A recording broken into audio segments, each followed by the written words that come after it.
Hello friends, welcome back to my channel gain pain with Himanshi Rishi. आज के इस video में हम डिस्कस करेंगे बहुत ही इम्पॉर्टेंट टॉपिक जो कि रहने वाला है आपके EMRS जनरल इंग्लिश से रिलेटेड। बेसिकली ये kind of a marathon class रहने वाली है जिसमें आपको मिक्स्ड क्वेश्चंस देखने को मिलेंगे जैसे जनरल इंग्लिश के एग्ज़ाम में पूछे जाते हैं। तो इम्पॉर्टेंट वोकैब मतलब जो वर्ड्स बार बार एग्ज़ाम में आते हैं, आप कोई भी प्रीवियस ईयर उठा लीजिए, आपको इस वीडियो से 2 से 4 क्वेश्चंस देखने को मिलेंगे ही मिलेंगे। और NVS के, DSSB के और EMRS के, मोस्टली NVS और EMRS के आपको देखने को मिलेंगे। NVS में जितने भी क्वेश्चंस पूछे गए वो मैंने सारे इसमें ले रखे हैं और EMRS में भी जो पिछली बार क्वेश्चंस आए थे वो भी मैंने इसमें इंक्लूड करने की कोशिश करी है। मोर ओवर जो जैसे ग्रामर में क्वेश्चंस आते हैं, टॉपिक्स है अपने preposition, important topics syntax related, तो वो भी आपको इस वीडियो में देखने को मिलेंगे। वीडियो से ज़रूर एंड तक बने रहिएगा so that you don't miss on to any important question और any important point. Without wasting any time let's get started with our questions. जो हमारा फर्स्ट क्वेश्चन है वो है the stout white man. Stout important word है, NVS के exam में पूछा गया था। The underlined word does not mean the same as. स्टाउट का हमें बेसिकली एंटोनिम बताना है। एंटोनिम का मतलब होता है opposite word. Frail, unyielding, hardy या फिर स्टर्डी। सबसे पहले तो हमें स्टाउट का मतलब ही पता होना चाहिए कि स्टाउट का मतलब क्या होता है। स्टाउट मीन्स होता है हैवी, फैटी, हेल्दी। ठीक है, healthy not in that sense कि बंदा बहुत हेल्दी है, परफेक्ट है। हेल्दी मतलब मोटे वाला हेल्दी, स्टाउट। तो इसका हमें एंटोनिम बताना है। फ्रेल का मतलब होता है बहुत ही पतला। अनयील्डिंग मतलब होता है जो कि चीज़ उपजाऊ ना हो। हार्डी मतलब भी हो जाएगा स्ट्रॉन्ग, काफ़ी हार्ड है बंदा, उस तरीके से आप सोच सकते हैं। बट हार्डी मतलब होता है strong, perfectly fit. Then sturdy, sturdy का मतलब भी होता है perfectly fine, strong, heavy, healthy. सब आपको आंसर पता चल गया होगा। जो इस क्वेश्चन का करेक्ट आंसर है वो है फ्रेल। इम्पॉर्टेंट वर्ड है फ्रेल भी काफ़ी एग्जाम्स में, नहीं तो आपको ऑप्शंस में देखने को ये वर्ड बहुत मिलता है।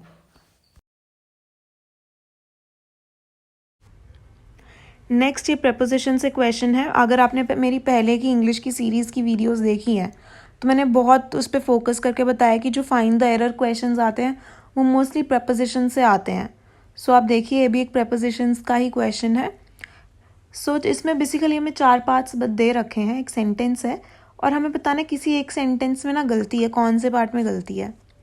If you care for geology there is work for you in the Himalayas to Ceylon. If you care, ठीक है ये। ए पार्ट में तो गलती नहीं है। फॉर जियोलॉजी, अगर आप अपनी जियोग्राफी की केयर करते हो तो फॉर जियोलॉजी भी ठीक है। There is work for you, ये भी ठीक है। In Himalayas to Ceylon. जो गलती है ना वो पार्ट डी में है। और गलती क्या है, यहाँ पे इन नहीं आना था, यहाँ पे आना था from the Himalayas to Ceylon. अब आप मतलब अगर आप अपनी ज्योग्राफी की केयर करते हो तो आपके पास आपके लिए काम है हिमालय से लेके सिलोन तक। तो आपने सुना होगा फ्रॉम दिल्ली टू हरियाणा, ठीक है। बेसिकली हिंदी में हिमालय से लेकर सिलोन तक, तो उसकी जो यहाँ पे करेक्ट प्रपोजिशन आना चाहिए था वो फ्रॉम होना था, ठीक है, क्योंकि टू लगा दिया। सिर्फ अगर एक ही जगह होता ना तो इन द हिमालयाज तक होता तो वो हो सकता था कि हिमालय में आपके लिए काम है, बट इन्होंने बता दिया वहाँ से लेके वहाँ तक। फ्रॉम आना था ना कि इन। यहाँ पे हमारा जो करेक्ट आंसर है वो है डी, क्योंकि इसमें एरर है, इसमें गलती है।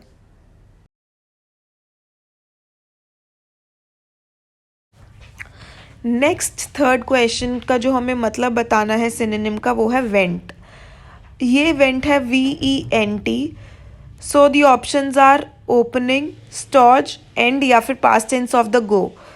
एक होता है गो वेंट गॉन वाला, जिसमें गो का पास्ट टेंस होता है वेंट, उसके स्पेलिंग्स होते हैं WENT, बट जो यहाँ पे वेंट है VENT, ये होता है एक ओपनिंग, चाहे वो किसी वॉल की ओपनिंग हो, चाहे वो किसी मशीन की ओपनिंग हो।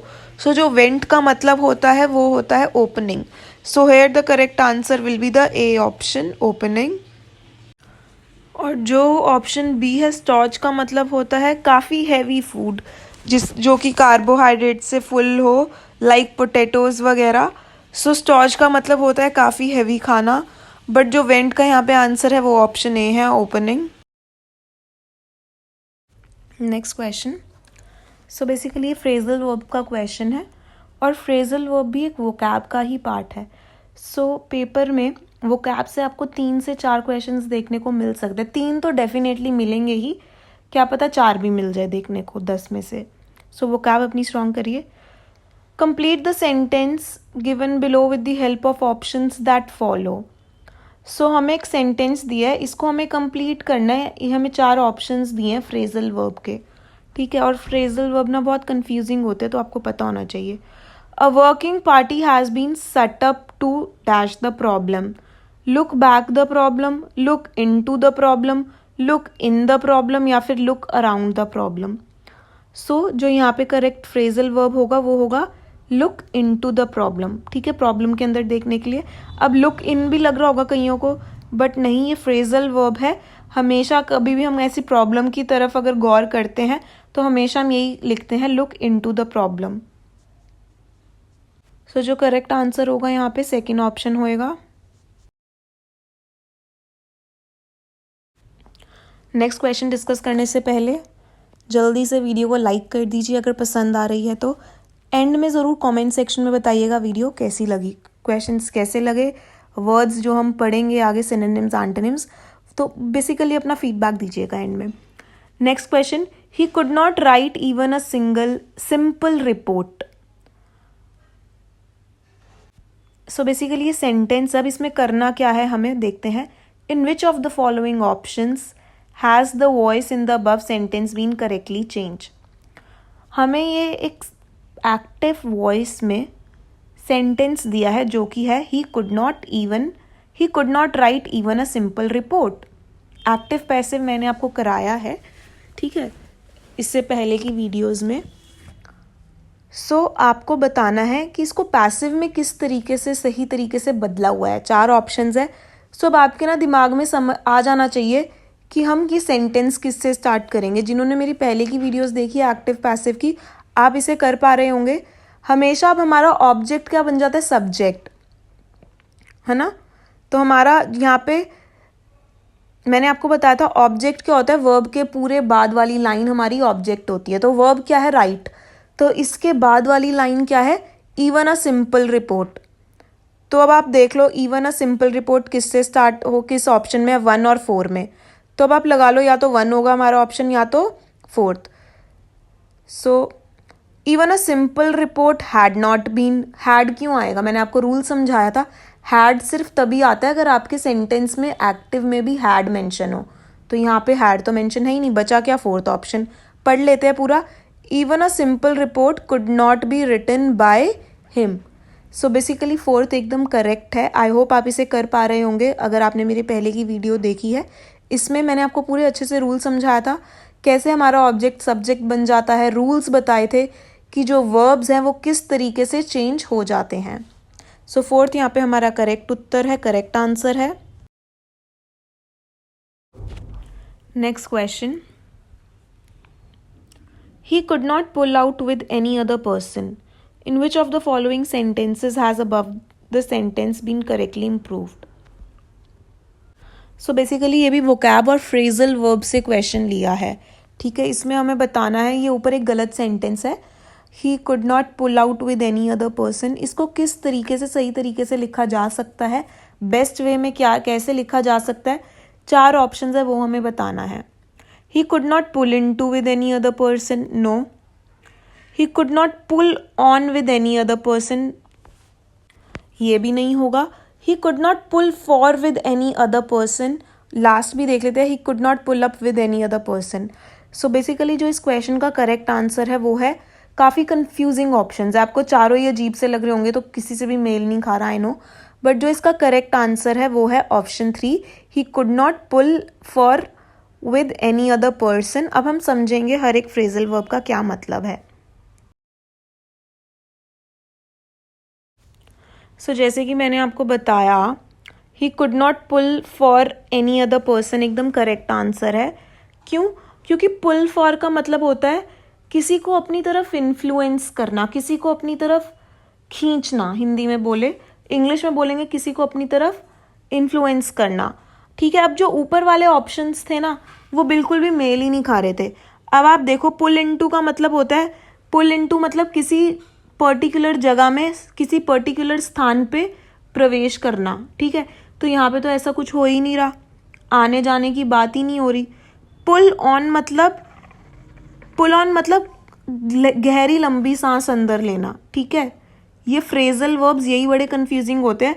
पुल ऑन का मतलब ऐसा तो कुछ और ही लगता है कि क्या है, और इसका मतलब एकदम ऑपोजिट सा ही होता है। पुल मतलब भी खींचना, पुल इनटू, पुल ऑन, देखने में पुल ही है, बट ऑन लगा दिया, टू लगा दिया, इनटू लगा दिया, फॉर लगा दिया, सबका मतलब अलग। ठीक है, सो पुल अप का क्या मतलब होता है? किसी चीज़ को रोकना। तो यहाँ पे ना रुकने की बात हो रही है, ना हम कोई हवा अंदर खींच रहे हैं, जैसे हम सिगरेट वगैरह या कुछ भी पीते हैं तो हम इनहेल करते हैं ना, डीप ब्रीदिंग करते हैं। ठीक है, तो यहाँ पे वैसी भी बात नहीं हो रही। सो जो यहाँ पे सबसे हम कह सकते हैं, जो यहाँ पे सबसे अप्रोप्रिएट लग रहा है वो है फॉर, मतलब अपनी तरफ खींचना, अपनी तरफ इन्फ्लुएंस करना। सो जो यहाँ पे करेक्ट आंसर है वो यही होगा, he could not pull for with any other person. Next question. Restructure the following parts into a correct sentence. So आपको डेफिनेटली एक क्वेश्चन हर पेपर में ऐसे आया ही था, ABCD टाइप्स। ठीक है, इसमें आपको क्या करना होता है, आपको कईयों में आपको 4 ऑप्शंस भी देखने को मिल सकते हैं, बट NVS के एग्जाम में इन्होंने 5 ऑप्शंस दिए थे, तो 5 ऑप्शन और ज़्यादा थोड़े कंफ्यूज कर देते हैं, 4 है तो थोड़ा और इजी हो जाता है। तो अब हमें देखना है कि इन 5 को मिला के सबसे बेस्ट वे में सेंटेंस किस वे में बन रहा है। अब देखो, जिनकी इंग्लिश ठीक ठाक है तो आप तो एक बार ही सेंटेंस पढ़ लो। ठीक है, अगर आपको समझ में आ जाता है कि ये सेंटेंस ऐसे बन सकता है तो आप अपने हिसाब से आप मिला सकते हो। बट जिनको बिल्कुल भी समझ नहीं आ रहा कि पहले क्या आएगा, तो मैं आपको थोड़ा बहुत हेल्प कर सकती हूँ कि कैसे आप पहचान सकते हो। सबसे पहले तो आप देख लो कि सेंटेंस इज से तो कभी नहीं स्टार्ट होगा, इज, आर, ठीक है, ऐसे तो बिल्कुल सेंटेंस नहीं होगा। Is the Indian peoples, no. ठीक है, तो ये तो ऑप्शन बी तो बिल्कुल कट। दैट से भी, दैट हैज़ इम्प्रेस्ड, बिल्कुल, ये कुछ ऐसे वर्ड्स हैं, लिंकिंग वर्ड्स या हेल्पिंग वर्ड्स से कभी भी बिल्कुल सेंटेंस स्टार्ट नहीं होते। ठीक है, दैट, विच, ये जो लिंकिंग वर्ड्स होते हैं ना, इनसे कभी भी सेंटेंस नहीं स्टार्ट होंगे। कहीं केसेस में हो सकते हैं, जैसे कि थ्रू वगैरह, तो उस केस में आप क्या करिए, और हेल्पिंग वर्ब इज, आम, आर से भी बहुत कम, रेयर इंटेरोगेटिव सेंटेंस है, क्वेश्चन पूछ रहे तभी होगा, वरना मोस्ट ऑफ द केसेस ऐसे क्वेश्चंस नहीं स्टार्ट होते। अब आपको क्या करना है, अगर आपको बिल्कुल भी समझ नहीं आ रहा कि कैसे सेंटेंस हो, तो आप सबसे पहले ऑप्शन 1 पे देखो कि CDAEB, सी पे सबसे पहले क्या है, 1 इंडियन वर्च्यू। ठीक है, ये बन सकता है, तो इसको पूरा पढ़ लेना। फिर बी का आप देखो कि बी में क्या है, CADBE, तो सी से तो बन ही रहा है, मैंने आपको बताया है 1 इंडियन वर्च्यू से स्टार्ट हो सकता है। सो फिर आप उसे ना बिल्कुल एलिमिनेट मतलब काटते रहो। अगर आप पहले आप 1 पे पढ़ो, अगर 1 के सारे ठीक बैठ रहे हैं तो ठीक है, फिर भी आप नेक्स्ट वाला भी पढ़ लो। सो जो अगर आपको लग रहा है अरे ये 3rd ऑप्शन तो बिल्कुल ही, अगर हम इन्हें बना रहे हैं ये तो बिल्कुल भी अजीब सा सेंटेंस बन रहा है, तो उसे काट दो। ठीक है, अब एंड में ना मोस्टली हमेशा 2 ही बचते हैं, 2 एकदम ऐसे आपको सेंटेंस मिलेंगे ऑप्शंस में जो कि बिल्कुल ऊट पटांग सा मतलब बन रहा होगा, बिल्कुल भी स्ट्रक्चर सही नहीं बैठ रहा होगा उसका, तो उसको तो आप पहले ही काट दो। अब जो 2 बचे होंगे ना, उनको आप बार बार पढ़ो। ठीक है, 2-3 बार में आपको पता लग जाएगा कि ये एकदम सही है। सबसे पहले तो आप तभी एलिमिनेट कर दो कि ये सेंटेंस इज दैट यहाँ से तो शुरू होगा ही नहीं। सो जिस ऑप्शन में आपको लग रहा है कि ये सेंटेंस इज और दैट से शुरू है उसको तो आप देखो ही मत, ठीक है। सो बेसिकली यहाँ पे मैं आपको सेकेंड जो हमारा ऑप्शन है वो बिल्कुल करेक्ट आंसर है, CADBE, मतलब one Indian virtue that has impressed me greatly and deeply is the Indians people freedom from rancour. Rancour मतलब हेट्रेड, ठीक है। ये मैं आपको एक अच्छा वर्ड बता रही हूँ, सिनोनिम्स में आपको काम आएगा, एंटोनिम सिनोनिम में। सो रैनकॉर मतलब होता है हेट्रेड, दुश्मनी। सो आप ऐसे इनको कर सकते हैं। जैसे मैंने आपको बताया, अगर आपको पूरा समझ में नहीं आ रहा सेंटेंस कैसे बनेगा, सीधा ऑप्शंस के साथ जाओ। फर्स्ट ऑप्शन के सारे 5 लगा के देख लो, C है, पहले A है, D है, जो भी है। बैठ रहा है मतलब तो ठीक है, फिर भी आप नेक्स्ट पढ़ो। बिल्कुल ही नहीं बैठ रहा तो बिल्कुल कट कर दो, नेक्स्ट की ओर बढ़ो। ये वाले ना ज़्यादातर एलिमिनेट तरीके से ही होते हैं।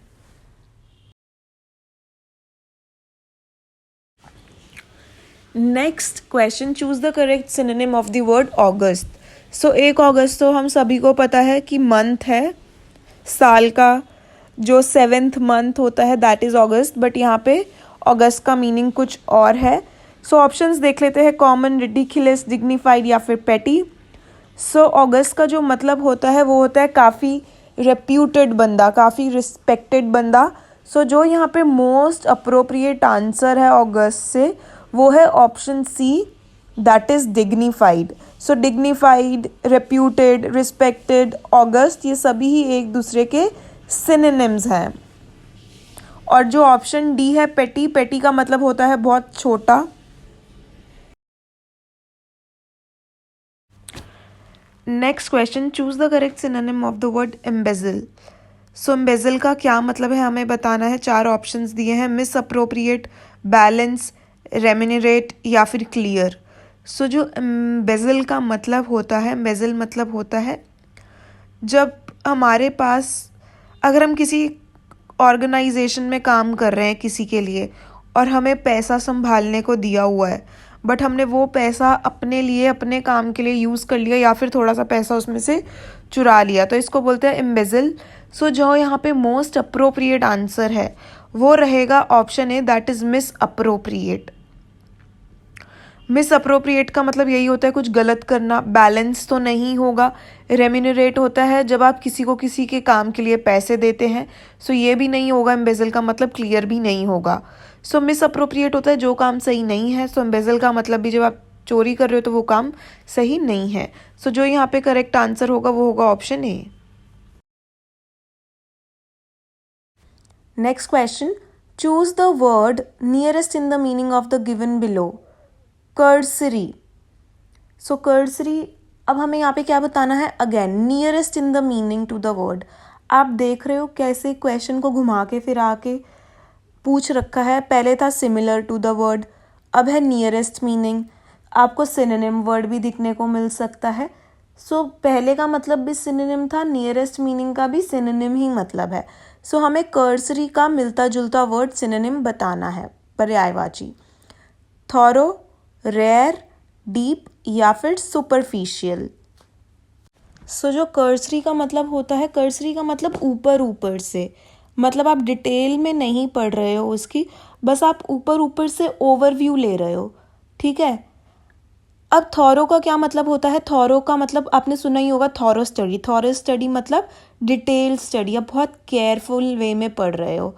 और इसका तो उल्टा हो जाएगा कर्सरी का। ये तो कर्सरी का मतलब सिर्फ ऊपर ऊपर से, डिटेल में नहीं, केयरलेसली।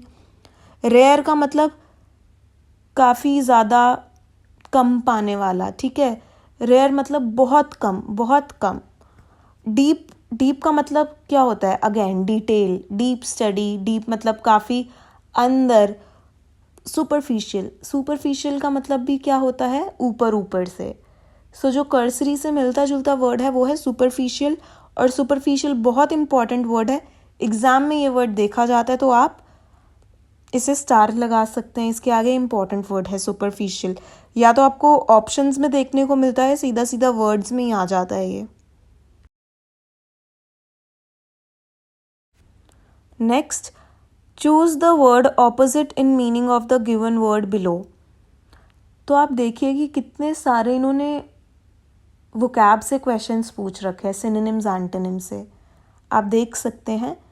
और ये सिर्फ मैंने एक ही पेपर का प्रीवियस ईयर लिया है, बहुत से हर सब्जेक्ट के हुए हैं आपको पता है। सो ये मैंने एक ही पेपर का लिया, तो इसी में देख लिए तीसरा क्वेश्चन है वोकैब से। अब इसमें हमें ऑपोजिट मीनिंग बताना है। विपरीतार्थक मतलब एवर्जन। एवर्जन के 4 ऑप्शन, हमें एवर्जन का बताना, उल्टा मीनिंग क्या है। एवर्जन का पहले मतलब समझते हैं। एवर्जन मतलब घृणा करना, किसी को हम पसंद नहीं करते या फिर डिसलाइक करना, हेट करना। सो हेट, डिसलाइक, एपथी, ये सारे ऐसे वर्ड्स हैं जो एवर्जन से मिलते जुलते हैं। अब हमें इसका उल्टा बताना है, एंटीपैथी। एंटीपैथी का क्या मतलब है। एंटीपैथी मतलब हम किसी को पसंद नहीं करते, ठीक है, उसके लिए हम अच्छी भावना नहीं रखते अपने मन में। फिर है लाइकिंग। एवर्जन मतलब किसी को लाइक नहीं करना, लाइकिंग मतलब हम किसी को पसंद करते हैं। सो जो इस क्वेश्चन का एवर्जन का जो उल्टा है, जो इस क्वेश्चन का आंसर है वो है लाइकिंग। एवर्जन मतलब किसी को पसंद नहीं करना, लाइकिंग मतलब किसी को पसंद करना। अच्छा, मैं आपको एक चीज़ बताना चाहती हूँ। मैंने पिछले 7-8 महीने पहले 2 वीडियोस बनाई थी सिनोनिम्स एंटोनिम्स पे। सो मैंने उसमें ज़्यादा वर्ड्स नहीं करवाए थे, आई रिमेंबर सिर्फ 25-30 वर्ड्स करवाए होंगे या 20-25 वर्ड्स। आपको 2 वर्ड्स, उन 25-30 में से आपको 2 वर्ड्स आज के पेपर में ही देखने को मिल जाएंगे। एक तो एवर्जन था, मुझे याद है अवर्जन था, एंटीपैथी मैंने उसमें करवाया था। सो मैंने उन वीडियोस के लिंक नीचे डाल रखे हैं, वो ऐसी वीडियो है। अब तक जितने भी एग्ज़ाम्स हुए हैं ना, सो जो ज़्यादातर एग्ज़ाम्स में वो 20-25 वर्ड्स हमेशा है कि वो पूछा ही जाता है। सो मैंने सिर्फ ऐसे वर्ड्स रखे हैं। सो इसी एग्ज़ाम में 10 क्वेश्चंस में से ही आप लगा लो 2 क्वेश्चन उसमें से आ गए, तो ऑब्वियसली वो वैल्यूएबल ही होगी, यूज़फुल ही होगी आपके लिए। सो ज़रूर देखिएगा, आपको आई एम श्योर 2-3 नहीं तो 1 वर्ड तो उन 20-25 में से आपको मिल ही जाएगा देखने को अपने एग्ज़ाम में।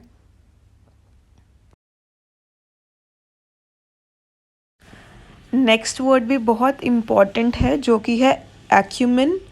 एक्यूमेन भी बहुत एग्जाम्स में पूछा जाता है। So the options are abundance, bitterness, deficit या फिर क्विकनेस ऑफ इंसाइट। सो यहाँ पे जो एक्यूमेन का मतलब होता है वो होता है क्विकनेस ऑफ इंसाइट। मतलब जब आप किसी चीज़ को राइटली जज कर लेते हो, जब आप किसी इंसान को अच्छे से पहचान लेते हो। सो मतलब क्विकनेस ऑफ इंसाइट मतलब आप चीज़ों को ईजिली, जल्दी से पहचान लेते हो। So right judgement, quickness of insight, acumen के कुछ सिनोनिम्स है। सो जो यहाँ पे करेक्ट आंसर रहेगा वो रहेगा D option. Next question, there should be no furnitures in my room, no error. तो हमें 4 पार्ट्स दिए हैं, हमें बताना है कौन से पार्ट में एरर है। सो जो यहाँ पे करेक्ट आंसर रहेगा वो रहेगा option B, that is no furnitures. Furnitures नहीं होता, फर्नीचर का प्लूरल भी फर्नीचर ही होता है। So there is no word like furnitures. So here the correct answer will be the B option. Next question. Complete the sentence given below with the help of options that follow. Lakhs of people dash COVID-19 in 2021. So हमें fill up भरना है, ठीक है, जिसका सही मतलब बैठ रहा है। So first option became victims of, lakhs of people became victims of मतलब पीड़ित होना, COVID-19 से 2021 में पीड़ित हुए। वर्ड सुकम टू का मतलब मर जाना या फिर अपनी हार को एक्सेप्ट कर लेना, ठीक है। Were got killed in, so were got killed in नहीं आएगा, या तो वर किल्ड इन, ठीक है, या तो गॉट किल्ड इन। सो इस गलत है। हैड विक्टिमाइज्ड बाय, ये बिल्कुल ही गलत है, विक्टिमाइज्ड बाय नहीं आएगा। सो जो इस क्वेश्चन का मोस्ट अप्रोप्रिएट आंसर है वो है ऑप्शन 1, और बोर्ड ने भी इसे ही माना है, बिकेम विक्टिम्स ऑफ कोविड-19 इन 2021, मतलब कोविड-19 से पीड़ित हुए। सो जो मोस्ट, हमेशा एक चीज़ याद रखना, जो प्रेपोजिशन है विक्टिम के साथ ऑफ ही आएगा और सुकम के साथ हमेशा टू ही आएगा। ये भी इंपॉर्टेंट चीज़ है जो याद करने वाली है। सो जो इस क्वेश्चन का करेक्ट आंसर है वो है ऑप्शन 1। नेक्स्ट, ये क्वेश्चन वो कैब से ही है। Which of the options that follow correctly fill in the blanks in the sentence given below? तो हमें 4 phrases दे रखे हैं, ठीक है। हमें बताना है जो ये fill up है, जो डैश है, इसके अंदर कौन सा phrase ठीक बैठेगा। We dash at 7 to be able to catch the 7:30 train. We set in at 7. We set out at 7. We set about at 7, या फिर we set on at 7। देखो इसमें इन, अबाउट और ऑन तो क्यों ही लगेगा, एक प्रेपोजिशन तो ऑलरेडी सेंटेंस में लगी हुई है। आप ऐसे भी सोचकर आंसर दे सकते हैं। आप देख सकते हैं कि एट तो प्रेपोजिशन ऑलरेडी लगी है, तो 2 प्रेपोजिशन कभी भी एक साथ नहीं लगेंगी, ठीक है। सेट इन एट बिल्कुल गलत है ना। सेट आउट एट, जो इस क्वेश्चन का करेक्ट आंसर है वो सेकंड ऑप्शन ही है। क्यों? अगर आपको मतलब पता है तो well and good. Set out का मतलब होता है टू बिगिन अ जर्नी, जब हम किसी जर्नी को शुरुआत करने को रेडी रहते हैं, ठीक है, प्लान करते हैं कि हम अपनी जर्नी इस टाइम पे शुरू करेंगे। तो इस सेंटेंस के हिसाब से भी जर्नी की बात हो रही है कि हम 7 बजे अपनी जर्नी स्टार्ट करेंगे कि हम 7:30 बजे वाली ट्रेन पकड़ पाएं। मतलब पता है तो आप आराम से कर सकते हैं, अगर नहीं पता तो आप देख सकते हैं कि 2 प्रेपोजिशन कभी यूज ही नहीं होंगे। इन लग गया तो इन एट एक साथ नहीं आएगा। Out, set out at, out preposition नहीं है तो ये लग सकता है। सेट अबाउट, अबाउट भी प्रेपोजिशन है, about at no. Then set on at, on भी एक प्रेपोजिशन है, उसको आप एट के साथ नहीं यूज करोगे। सो जो इस क्वेश्चन का करेक्ट आंसर है वो है second option, that is set out. Next sentence, the sceneries of these places move my heart up to a great extent. तो कौन से पार्ट में मिस्टेक है यहाँ पे? The answer is the A part. जी हाँ, ए पार्ट में मिस्टेक है। यहाँ पे सीनरीज नहीं होना चाहिए था, बल्कि क्या होना चाहिए था? सीनरी। सीनरीज कोई वर्ड ही नहीं होता, हमेशा सीनरी हम लिखते हैं। क्यों? क्योंकि सीनरी एक अनकाउंटेबल नाउन है, ठीक है। हमेशा इसके साथ सिंगुलर वर्ब लगेगा और इसको हम प्लूरल में चेंज कर ही नहीं सकते। सीनरी के अंदर सब कुछ आ जाता है, जो भी हमारे आसपास की चीज़ें हैं, अब चाहे वो पहाड़ हो या फिर जो भी आपको अपने आसपास दिख रहा है, बहुत सी चीज़ें दिख रही होंगी, वो क्या है? आपकी आंखों के सामने एक सीनरी है, तो वो सब कुछ आ जाता है उसके अंदर, ठीक है। तो इसलिए ये एक अनकाउंटेबल नाउन है और इसको हम प्लूरल में सीनरीज नहीं लिख सकते। सिंगुलर में भी ये सीनरी है, प्लूरल में भी ये सीनरी ही है।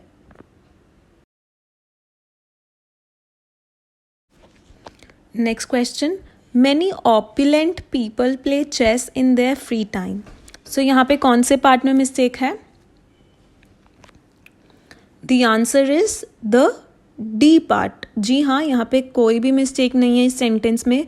This is the correct sentence. Opulent का मतलब होता है रिच लोग, अमीर लोग, ठीक है। सो अमीर, इस सेंटेंस का मतलब है कि अमीर लोगों की आदत है कि वो चेस खेलते हैं अपने फ्री टाइम में। सो ये सेंटेंस ग्रामेटिकली बिल्कुल करेक्ट है। Next question, select the most appropriate option to improve the underline segment in the given sentence. If there is no need to improve it, select no improvement. So sentence है, जो underline word है इस sentence में, उसको हमें replace करना है इन 4 option से। तो पढ़ते हैं, she are having 2 brothers and 3 sisters। बहुत बहुत सिंपल है ये। So are having की जगह क्या होना चाहिए? is having, has, have। No improvement, sorry, first option no improvement. No improvement, is having, has और या फिर हैव। अगर कंफ्यूजन होगी तो बी और सी ऑप्शन में हो सकती है आपको। अगर आपने टेंसेस अच्छे से पढ़े आप 2 सेकंड में कर लोगे। सो जो इस क्वेश्चन का करेक्ट आंसर है वो है option C, has. She has 2 brothers and sisters. Is having, are having होगा ही नहीं। क्यों? क्योंकि ये तो कंटिन्यूअस सेंटेंस है। आईएनजी लग जाते तो कंटिन्यूअस होता है, मतलब कोई कार्य अभी भी चल रहा है। तो किसी के 2 भाई 3 बहनें हैं तो ये कार्य अभी चल थोड़ी रहा है। सो इसलिए ये गलत हो जाएगा, आईएनजी वाला तो होगा ही नहीं। सो हैज होना चाहिए।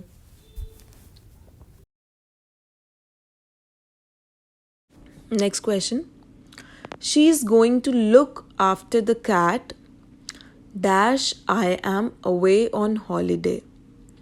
तो हमें करेक्ट वर्ड भरना है, क्या आएगा? वाइल, एज, बिफोर या फिर वॉट। क्लॉज यहाँ पे क्या यूज होगा? हमें करेक्ट क्लॉज को यूज करना है।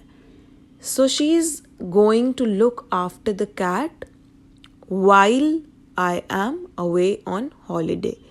सो जो यहाँ पे यूज होगा क्लॉज वो होगा वाइल है। The correct answer is the A option.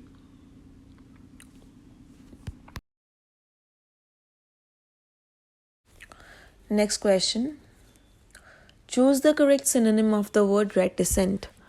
Reticent बहुत इंपॉर्टेंट वर्ड है, एग्जाम में आपको ये भी बार बार देखने को मिलता है। So the options we have are one who is reserved in speech, one who speaks a lot, stubborn या फिर one who jokes a lot. So जो रेटिसेंट का मतलब होता है वो होता है जो कि बहुत कम बातें करता है किसी व्यक्ति से, या फिर इंट्रोवर्ट होता है। So here the correct answer is the A option, means one who is reserved in speech, मतलब जो अपने आप में ही रहता है और औरों से ज़्यादा बातें नहीं करता। Next question, he is jealous dash me, use the correct preposition। So यहाँ पे कौन सा करेक्ट preposition यूज होगा? By, with, of. तो preposition एक ऐसा टॉपिक है जो कि बहुत कंफ्यूजिंग है, जहाँ पे बच्चे बहुत ज़्यादा कंफ्यूज हो जाते हैं, बिकॉज ऐसा लगता है ये वाला आंसर भी करेक्ट है या फिर ये ऑप्शन भी सही है। बट कुछ वर्ड्स है जिनके साथ हमेशा एक ही प्रकार का preposition यूज होता है। फॉर एग्जाम्पल जेलस के साथ हमेशा ऑफ ही लगता है with 1 F। He is jealous of me. So है the correct answer is the C option.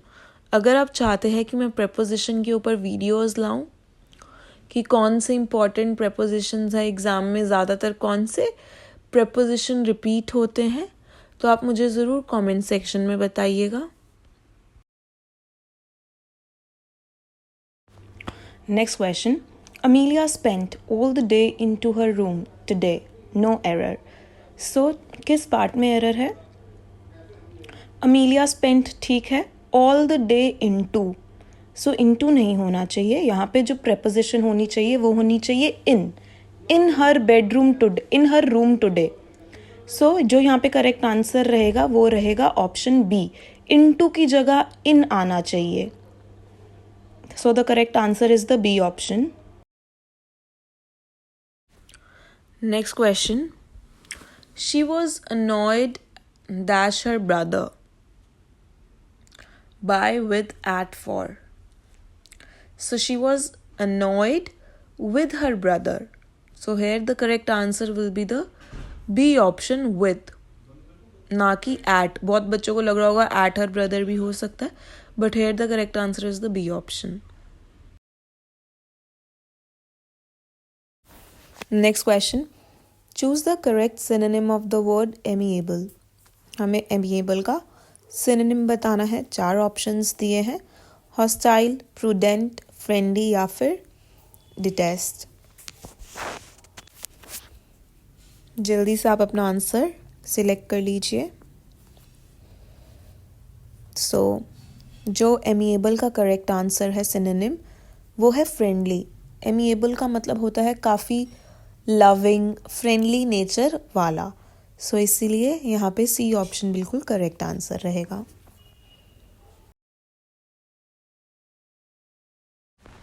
Next question, choose the correct synonym of the word अवाउच।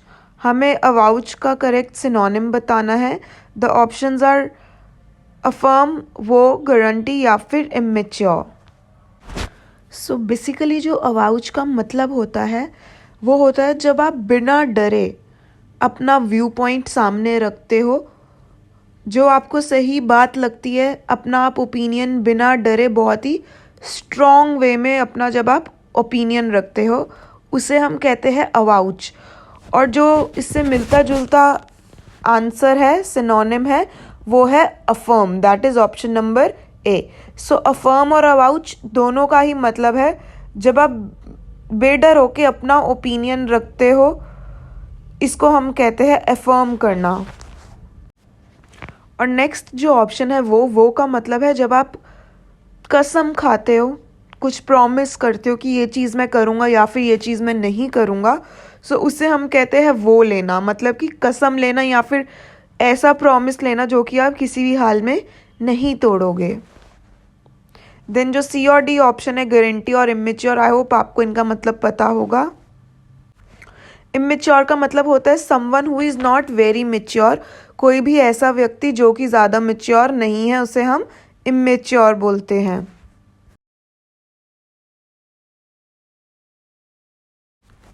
Next question, choose the correct synonym of the word apathetic and stringent. So apathetic, stringent ये दोनों ही एक दूसरे के synonym है, तो हमें एक और सिनोनिम बताना है और दोनों ही वर्ड्स बहुत ज़्यादा इम्पॉर्टेंट है। सो पहले हम एपेथेटिक और स्ट्रिंजेंट का मतलब डिस्कस करते हैं। एपेथेटिक और स्ट्रिंजेंट का मतलब होता है इनडिफरेंट। इनडिफरेंट मतलब जब आप औरों की फीलिंग्स की ज़्यादा केयर नहीं करते, या फिर जब आप औरों के प्रति कठोर हो, औरों के प्रति जब आप बेसिकली इनडिफरेंट आपका नेचर है, आपको कोई फ़र्क ही नहीं पड़ता कि आसपास के लोग क्या फील कर रहे हैं, जब आप इंटरेस्ट ही नहीं दिखाते औरों की भावनाओं में, उस बिहेवियर को हम बोलते हैं एपेथेटिक, स्ट्रिंजेंट या फिर इनडिफरेंट बिहेवियर। सो हमें यहाँ पे 4 ऑप्शंस दिए हैं, हॉस्टाइल, ओमिनस, रिपल्सिव या फिर कैलिस। सो कैलवस, तो हमें यहाँ पे नियरेस्ट मीनिंग बताना है स्ट्रिंजेंट और एपेथिक वर्ड से।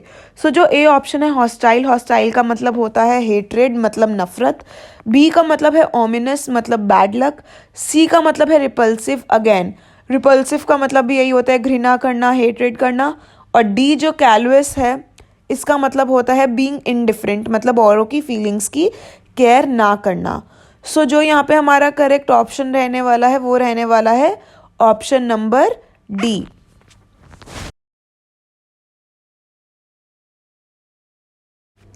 Next question, neither he nor his father is interested in joining the party. So कौन से पार्ट में एरर है यहाँ पे? Neither he nor his father दोनों ही करेक्ट है। इज इंटरेस्टेड इन, सो ये जो पार्ट सी है, is interested in joining the party, ये भी करेक्ट है। नीदर के साथ हमेशा सिंगुलर ही आएगा, नीदर नॉर, ईदर और, इनके साथ सिंगुलर वर्ब का ही यूज होता है। सो यहाँ पे जो करेक्ट आंसर रहेगा वो रहेगा D option, no error. Next question, there is no exception dash this rule, by, for, to या फिर टू वर्ड्स। सो जो यहाँ पे करेक्ट आंसर होगा वो होगा to. There is no exception to this rule. So exception के साथ हमेशा टू ही यूज होगा। ठीक है, सो आप प्रेपोजिशन को बहुत अच्छे से पढ़िएगा इस टॉपिक को, if you are preparing for any TGT exam और पीजीटी इंग्लिश एग्ज़ाम, बिकॉज जो प्रेपोजिशन का वर्ड है वो सीधा fill in the blanks, find the error type में जो क्वेश्चंस होते हैं वो ज़्यादातर प्रेपोजिशन से ही पूछे जाते हैं। सो अब हम कुछ इम्पॉर्टेंट वर्ड्स डिस्कस कर लेते हैं ठीक है, जो कि एग्ज़ाम में बार बार पूछे जाते हैं। मैं कोई भी ऐसे वर्ड्स नहीं कराती कि जो कभी किसी एग्ज़ाम में पूछे ना हो। हमेशा वही वर्ड्स मैं आपके लिए लेकर आती हूँ जो कि एग्ज़ाम में बार बार पूछे जाते हैं, जो कि अच्छे वर्ड्स हैं for exam point of view. So apathy बहुत इंपॉर्टेंट वर्ड है, इस पर आप डबल स्टार लगा लो। एपैथी का मतलब होता है उदास होना, ठीक है, होपलेसनेस। तो जब हमारी होप्स ख़त्म हो जाती है, हम उदास हो जाते हैं ना, निराश होना हिंदी में बोल सकते हैं। सो इसके सिनोनिम्स देखो, सिनोनिम मतलब इसके सिमिलर वर्ड्स, एंटोनिम मतलब इसके ऑपोजिट, उल्टे वर्ड्स। सो जो एपैथी के सिनोनिम है वो है अनकंसर्न और इनडिफरेंस। इनडिफरेंस का मतलब भी यही होता है जब आप किसी की तरफ ध्यान नहीं दे रहे, होप नहीं है किसी भी चीज़ के लिए, ठीक है। इनडिफरेंस बहुत आपको ऑप्शंस में देखने को मिलता है, एपैथी आपको बहुत ऑप्शंस में देखने को मिलता है। और इसका जो एंटोनिम उल्टा हो जाएगा वो होगा किसी की केयर करना, कंसर्न करना। अब देखिए एपरेंट। एपरेंट वर्ड आपने बहुत सुना भी होगा डे टू डे लैंग्वेज में, बट ज़्यादातर लोगों को मतलब नहीं पता होता इसका होता क्या है। एपरेंट का मतलब होता है एकदम साफ, क्लियर, ठीक है। अब इसके सिनोनिम्स देखो, clear, distinct, visible, conspicuous, obvious, evident. ये सारे ही इसके मिलते जुलते सिमिलर वर्ड्स हैं। और इनमें से भी जो इम्पॉर्टेंट वर्ड है वो कॉन्स्पिक्यूअस है। कॉन्स्पिक्यूअस वर्ड एग्जाम में आपको देखने को मिलता है और इसका क्या मतलब है, एकदम क्लियर, क्लैरिटी, साफ, स्पष्ट। सिंपल लैंग्वेज में बोलो तो बड़ा ऑब्वियस है ना। एविडेंट भी इम्पॉर्टेंट वर्ड है। अब इसके ऑपोजिट देखो, हिडन, इनविजिबल, बिहाइंड, एम्बिगुअस और ऑब्सक्योर। डबल स्टार लगा लो, बहुत इंपॉर्टेंट वर्ड है। जो बच्चे मतलब जो भी कैंडिडेट्स है, अगर आप और एग्ज़ाम की भी तैयारी कर रहे हो, आई एम श्योर आपने इससे पहले अगर वर्ड्स देखे होंगे तो आपने देखा होगा कि एम्बिगुअस, एपैथी, ऑब्सक्योर, ये वर्ड्स एग्जाम में बहुत आते हैं। सो एम्बिगुअस, ऑब्सक्योर, इन दोनों का क्या मतलब है, जो कि आपको क्लियर नहीं है चीज़। मिस्टीरियस, सीक्रेट, अनसर्टन, ये सारे वर्ड्स सबको पता ही होते हैं, ये इंपॉर्टेंट नहीं है। बस ambiguous, obscure, apparent, conspicuous, evident, ये सारे इंपॉर्टेंट वर्ड्स हैं यहाँ पे। थर्ड वर्ड देखिए आर्डेंट। आर्डेंट भी इंपॉर्टेंट है। आर्डेंट का मतलब होता है उत्साही, मतलब एक्साइटेड, ठीक है, काफ़ी उत्साह से भरा हुआ। सो इसके सिनोनिम्स देखो, eager, devoted, intense, excited, passionate का भी यही मतलब होता है, काफ़ी एक्साइटमेंट के साथ। अर्नेस्ट, अर्नेस्ट बहुत इंपॉर्टेंट है। अर्नेस्ट भी मतलब with full vigour, with full excitement. Zealous, zeal, ये सारे ही वर्ड्स का मतलब है काफ़ी एक्साइटेड होना, उत्साह से भरा। अब जो इसके एंटोनिम्स है वो है इनडिफरेंट। इनडिफरेंट मतलब किसी मतलब नॉट इंटरेस्टेड। इनडिफरेंट का मतलब होता है नॉट इंटरेस्टेड सिंपल लैंग्वेज में। स्लगिश, एपैथेटिक, लेथार्जिक, डल, मतलब जब ये सारे ही उसका मतलब निराशा है ना। एक तो होता है बहुत एक्साइटेड, उत्साह से भरे हुए, इसका ऑपोजिट होगा बिल्कुल भी एक्साइटमेंट नहीं है, काफ़ी निराशा से भरे हुए, तो अभी तो आप में बिल्कुल भी एक्साइटमेंट नहीं है ना। तो यहाँ पे स्लगिश और इनडिफरेंट, एपैथेटिक, ये हम सब ऊपर वर्ड्स पढ़ चुके हैं, एपैथी एपैथेटिक से ही बना है। So next argan, sorry एरेन। एरेन, एरेन का मतलब होता है कलंक लगाना, किसी पे ब्लेम करना, किसी पे चार्ज करना, ठीक है। और इंडिक्ट, आप देखिए इसके जो लास्ट सिनोनिम है इनक्रिमिनेट, बट इंडिक्ट इम्पॉर्टेंट है। इंडिक्ट का मतलब क्या होता है, किसी पे दोष लगाना, किसी पे ब्लेम लगाना। और जो इसका एंटोनिम मतलब जो इसका उल्टा है वो है एक्सक्यूपुलेट या फिर पार्डन, मतलब किसी को दोष मुक्त करना। सो पार्डन और एक्सक्यूपुलेट दोनों ही इंपॉर्टेंट है, मतलब दोष मुक्त करना। असेंड भी इंपॉर्टेंट है नेक्स्ट वर्ड। सो जितने भी मैं आपके लिए वर्ड्स लाई हूँ ना, ये सारे बहुत इंपॉर्टेंट वर्ड्स है एग्जाम पॉइंट ऑफ व्यू से। असेंड का मतलब होता है बढ़ना, ठीक है। असेंडिंग ऑर्डर आपने सुना होगा बचपन में मैथ्स में। सो छोटे से ऊपर जाना, बढ़ना, धीरे धीरे धीरे, ठीक है, छोटा उससे बड़ा फिर सबसे बड़ा। सो ये होता है क्लाइम। क्लाइम भी तो हम कैसे करते हैं, सीढ़ियाँ हम क्लाइम करते हैं ना, सबसे छोटी सीढ़ी फिर उसके ऊपर ऊपर। सो एस्केलेट का भी यही मतलब होता है। एस्केलेटर्स आपने देखा होगा मॉल्स में, चलने वाली जो सीढ़ी होती है उसको एस्केलेटर बोलते हैं। सो एस्केलेट का भी यही मतलब होता है, छोटे से आगे बढ़ना, ऊपर ऊपर जाना। डिसेंड, इसका ऑपोजिट हो जाएगा डिसेंडिंग ऑर्डर, मतलब डिसेंड ऊपर से नीचे आना। और डिक्लाइन, डिक्लाइन भी क्या होता है, अच्छे से कम कम होके बुरा होना, मतलब पीछे बढ़ना। नेक्स्ट बहुत इंपॉर्टेंट वर्ड है, इस पे स्टार लगा लो, एसिडियस। ये एनवीएस के एग्ज़ाम में किसी में पूछा गया था, आई गेस इंग्लिश के एग्ज़ाम में ये वर्ड आया था, एसिडियस। एसिडियस का मतलब होता है परिश्रमी, मतलब काफ़ी ज़्यादा परिश्रमी इंसान, काफ़ी ज़्यादा हार्ड वर्किंग इंसान। सो इंडस्ट्रियस, एक्टिव, डिलीजेंट बहुत इंपॉर्टेंट वर्ड है। मतलब ये एग्ज़ाम में इतनी बार पूछा गया है कि अब तो पूछना ही सबने बंद कर दिया क्योंकि इतना कॉमन हो गया ये वर्ड। सो डिलीजेंट इंपॉर्टेंट वर्ड है। Devoted, tireless, laborious, careful, attentive, ये सारे ही एसिडियस के सिनोनिम्स हैं, या फिर जो करेक्ट प्रोनाउंसिएशन है वो है सिनोनिम्स। और इसके जो एंटोनिम्स है वो है नेग्लिजेंट। नेग्लिजेंट मतलब सुना होगा आपने ज़्यादातर लोगों ने कि जब आप कोई काम ध्यान से नहीं करते हो। सो नेग्लिजेंट, लेजी, स्लगिश। स्लगिश का क्या मतलब होता है, काफ़ी लेथार्जिक, आलस से भरा हुआ इंसान। आइडियल मतलब खाली। इंडोलेंट मतलब, इंडोलेंट का भी वही मतलब होता है, काफ़ी आलसी इंसान। ठीक है, जो आलसी इंसान होगा क्या वो एसिडियस परिश्रमी होगा? नहीं, तो तभी ये इसका ऑपोजिट है, एंटोनिम है।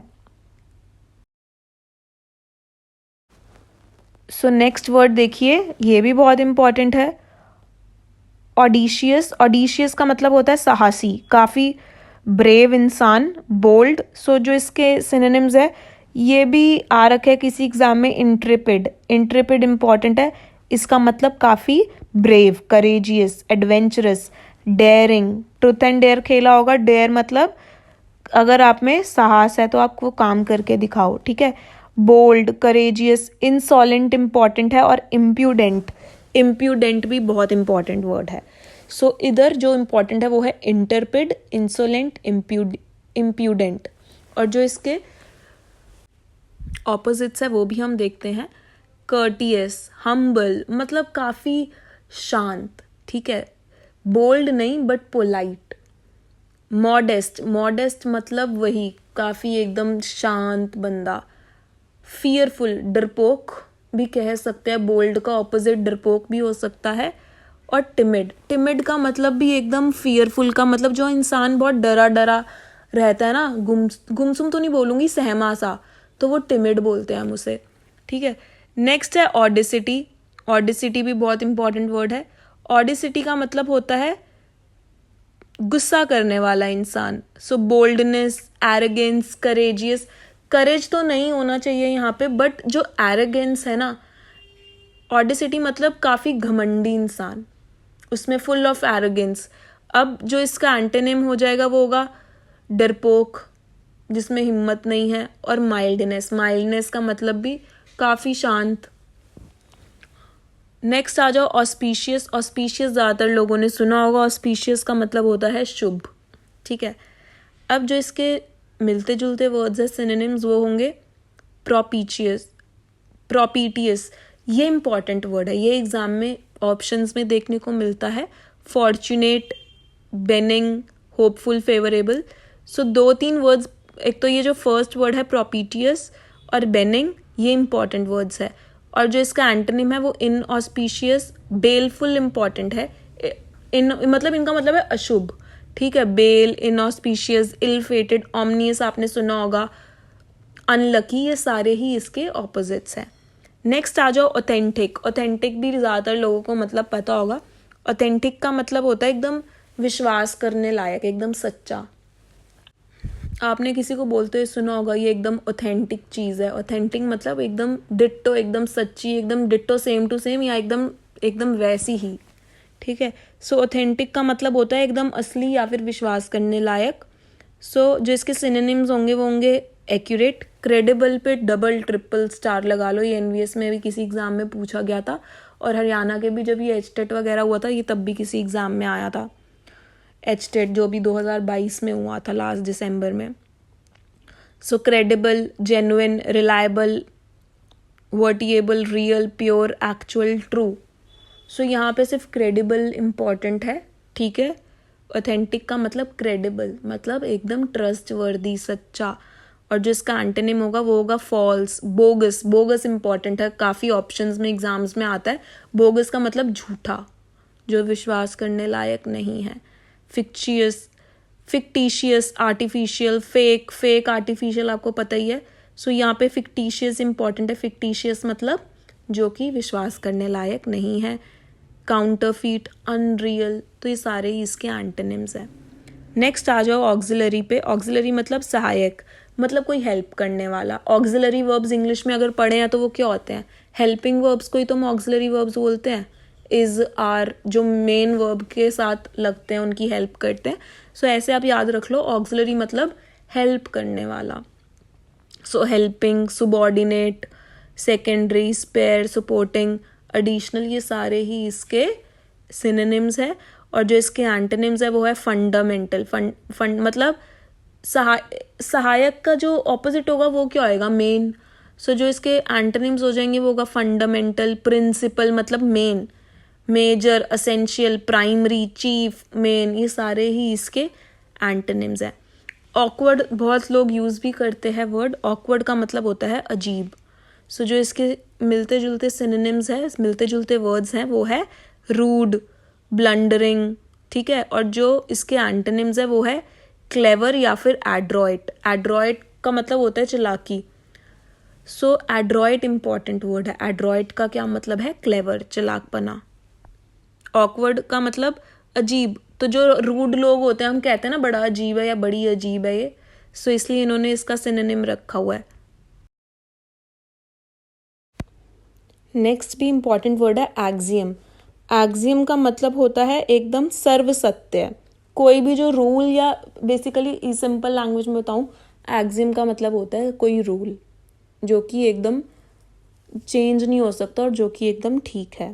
प्रिंसिपल्स आपने सुना होगा ना, 5 principles of this. So principles की जगह हम एक्सियम वर्ड भी, या फिर 5 रूल्स ऑफ दिस, सो हम ये वर्ड यूज़ कर सकते हैं।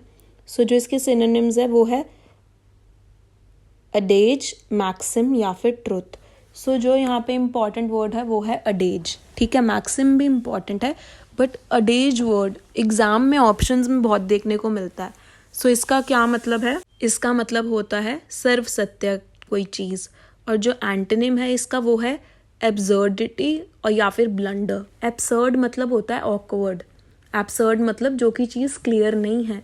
ब्लंडर मतलब गलती, ठीक है। सो ये इसके ऑपोजिट्स है। बैफल। बैफल का क्या मतलब होता है?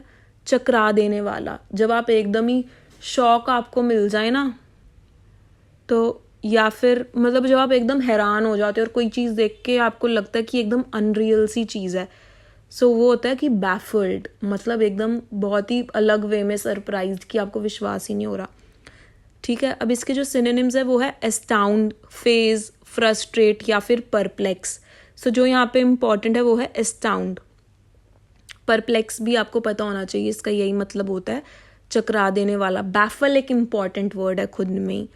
और इसके जो एंटोनिम्स है वो है कंपोज, फैसिलिटेट, क्लैरिफाई। मतलब जब आप किसी को अच्छे से दिखा रहे हो और उसे मतलब क्लैरिफाई कर रहे हो और एकदम से उसे हैरान नहीं कर रहे हो, तो इसलिए इसके ऑपोजिट्स है। नेक्स्ट है बार्बरस। इस पे आप डबल स्टार लगा लो, ये वर्ड बहुत आता है। बार्बरस का मतलब होता है कोई भी एक ऐसा व्यक्ति या फिर कोई भी एक ऐसी चीज़ जो कि बहुत अलग है, जो कि अभी हमारी सोसाइटी में ये चीज़ एक्सेप्ट नहीं करी गई है, ठीक है। वो हमारी सोसाइटी से जो अलग बहुत चल रहा है, और ये नहीं कि बहुत अच्छा है, वो बहुत बेकार है, उस वे में हम बोलते हैं काफ़ी सैवेज है, काफ़ी बार्बरस है। मतलब इसमें किसी भी चीज़ की समझ ही नहीं है कि कोई चीज़ कैसे करी जाए। सो हिंदी में जो इसका मतलब लिखा है वो लिखा है बर्बर। सो इसके सिनोनिम्स आप देख लो। बार्बरस इंपॉर्टेंट वर्ड एग्जाम में बहुत बार आया है, काफ़ी एग्जाम में। और जो अनसिविलाइज्ड है, आपको सिविलाइज बंदा कौन होता है? सिविलाइज मतलब जो सोसाइटी के रूल के हिसाब से चले, और जो सोसाइटी के रूल के हिसाब से नहीं चल रहा वो अनसिविलाइज्ड आदमी है, वो एक बार्बरस आदमी है, या फिर सैवेज। सैवेज का भी क्या मतलब होता है? सेम, जो कि सिविलाइज्ड नहीं है, सोसाइटी के हिसाब से नहीं है। फ्रस्ट्रेट, परप्लेक्स, ठीक है, हैरान कर देने वाला। जो कोई सोसाइटी के हिसाब से चीज़ नहीं हो रही तो ऑब्वियसली उस चीज़ को देख के आप हैरान ही तो होगे। सो फ्रस्ट्रेट, परप्लेक्स अभी हमने ऊपर पढ़ा। और जो इसके ऑपोजिट्स है वो है कल्चर्ड, ह्यूमेन, सिविलाइज्ड। मतलब जिस कल्चर्ड कौन सा पर्सन होता है? जो सोसाइटी के हिसाब से चलता है, उसे हम ह्यूमेन भी बोलते हैं, ठीक है। नेक्स्ट वर्ड है बैरोक। इसका मतलब होता है हिंदी में विचित्र या फिर काल्पनिक, मतलब अलग, जो कि एकदम अनरियल सा ही लगे। बैरोक इम्पॉर्टेंट है वर्ड, ज़्यादा एग्जाम्स में देखने को नहीं मिला है, बट हाँ एक आधे एग्जाम में ये ऑप्शंस में देखा गया है ये वर्ड। सो जो इसका मतलब होता है वो होता है फ्लोरिड और गिल्ट, जिनका दोनों का ही मतलब, गिल्ट ये दूसरा गिल्ट नहीं है, GUILT, वो गिल्ट तो होता है कि जब हमसे कोई गलती हो जाए और उस गलती की हमें बार बार ही बुरा लगता रहे, वो गिल्ट अलग है। बट जो ये GILT और ये फ्लोरिड है, इसका मतलब है विचित्र, एकदम अलग। और जो अनोखा भी बोल सकते हैं। और जो इसके ऑपोजिट्स है वो है प्लेन, मतलब एकदम सिंपल, कोई चीज़ अलग नहीं है, काफ़ी प्लेन है, काफ़ी सिंपल सी है। या फिर अनएडॉन्ड। अब देखो अडॉन का मतलब क्या होता है? काफ़ी सजा हुआ, काफ़ी सुंदर, ठीक है। अनअडॉन्ड मतलब जो कि काफ़ी सिंपल सा है, बिल्कुल भी सजा नहीं हुआ, काफ़ी एकदम सिंपल टाइप्स, तो इसलिए इसका एंटोनिम है ये।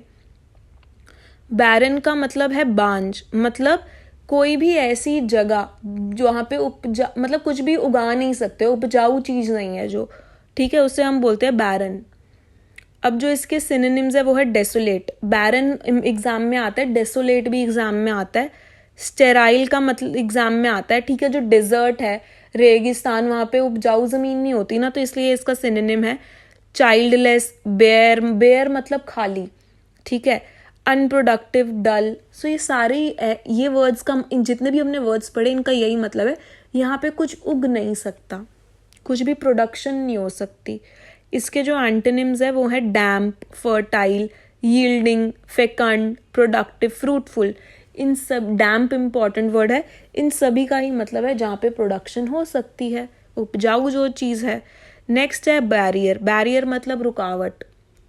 सो जो बैरियर के सिनोनिम्स मिलते जुलते वर्ड है वो है barricade, obstacle, road block, bottleneck, impediment. So impediment एक नया वर्ड है। इस बैरियर, और सारे वर्ड्स आपने सुने ही होंगे, बैरियर भी आपने सुना होगा। सो जो यहाँ पे न्यू वर्ड है वो है इम्पीडेमेंट। इम्पीडेमेंट का मतलब होता है रोकना, किसी चीज़ में रुकावट डालना। सो ये आप देखो, आपको ना ही यहाँ पे अलग से एंटोनिम्स पढ़ने की ज़रूरत है, नहीं तो बुक्स में आपको मिलेंगे सिर्फ सिनोनिम्स, ठीक है, 20, 25, 30 पेजेस में सिर्फ सिनोनिम, और अलग से 20, 25 पेजेस में फिर उनके एंटोनिम्स। सो यहाँ पे आप देखो हिंदी मीनिंग भी मैंने लिखा है, यहाँ पे आपको सिनोनिम्स भी सामने है और उनके एंटोनिम्स भी। एग्जाम में सीधा सिनोनिम है तो एंटोनिम पूछेंगे, एंटोनिम है तो उसका सिनोनिम पूछेंगे। सो अगर आप इस वे से पढ़ोगे आपको बिल्कुल भी दिक्कत नहीं होगी। बस आप मेरी पहले की वीडियोस भी देखना, उनमें भी मैंने इसी प्रकार के, इसी तरीके के इम्पॉर्टेंट वर्ड्स करा रखे हैं। सो मेक श्योर कि आप कोई भी इम्पॉर्टेंट वर्ड मिस ना कर दो, क्योंकि एग्जाम में यही वर्ड्स पूछे जाते हैं, और मेरे पास आगे और भी बहुत सारे ऐसे वर्ड्स हैं। सो बैरन हमने कर लिया। बैरियर के हम एंटोनिम देख रहे थे। बैरियर के जो एंटोनिम होते हैं वो होते हैं लिंक, असिस्टेंस या हेल्प।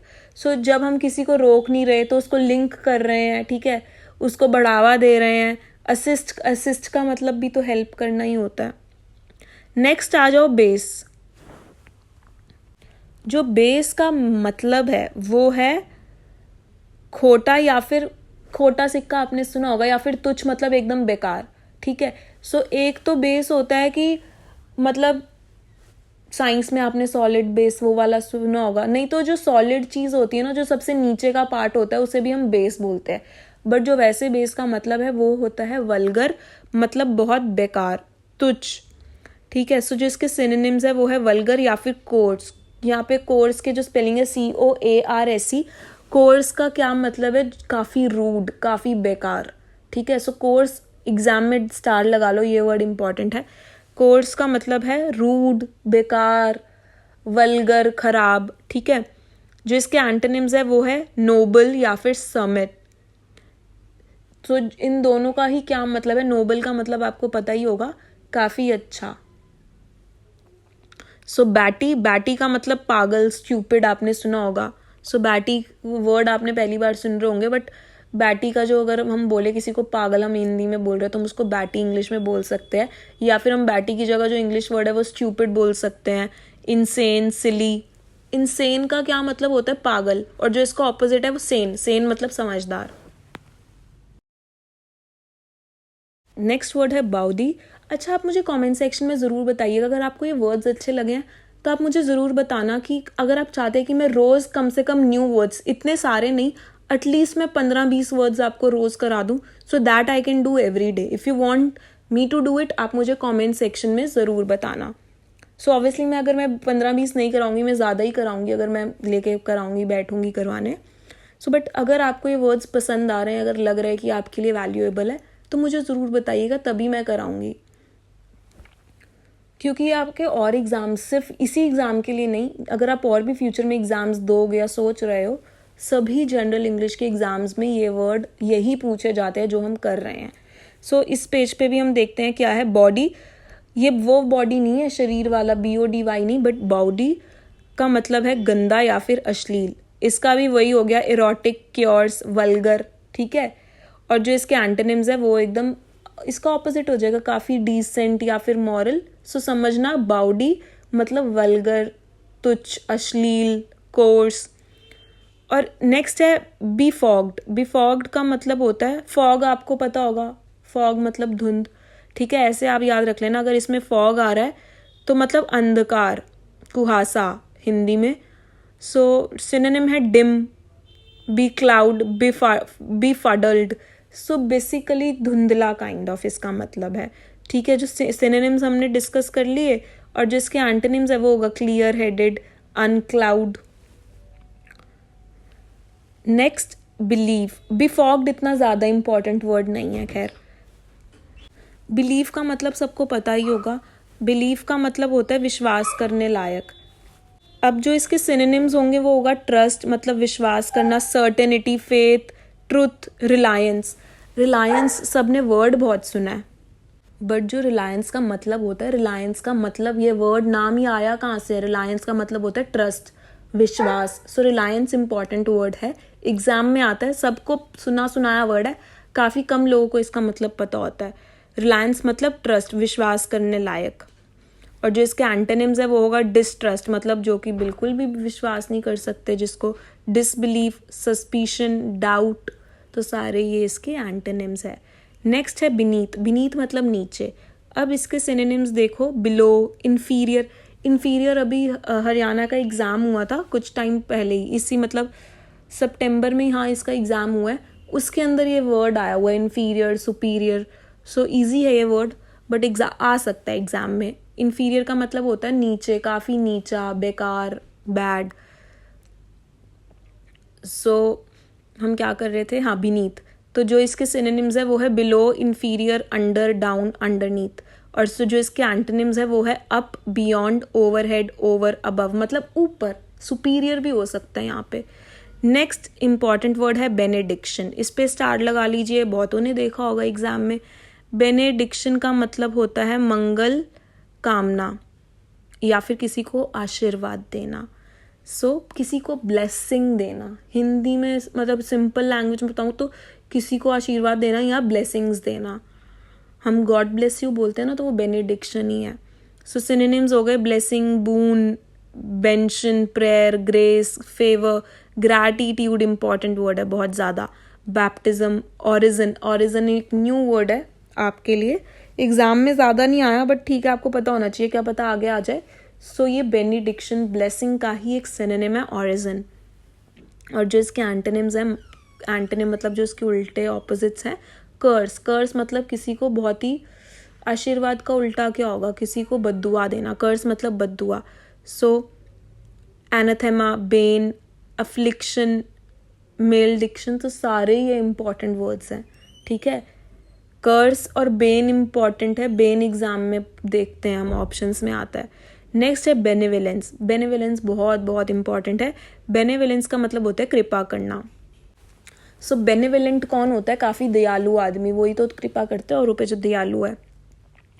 सो जिसके सिनोनिम्स हो जाएंगे, हेल्पफुल भी हो सकता है, काइंड भी हो सकता है, ह्यूमैनिटी, जनरॉसिटी, और जिसके एंटोनिम्स है मेलेवलेंस। मेलेवलेंस जो कि बिल्कुल उल्टा है दयालु के, कपटी बेकार आदमी मतलब मेलेवलेंस, और इनह्यूमन मतलब जिसमें ह्यूमंस वाली क्वालिटी नहीं है, मतलब बेकार।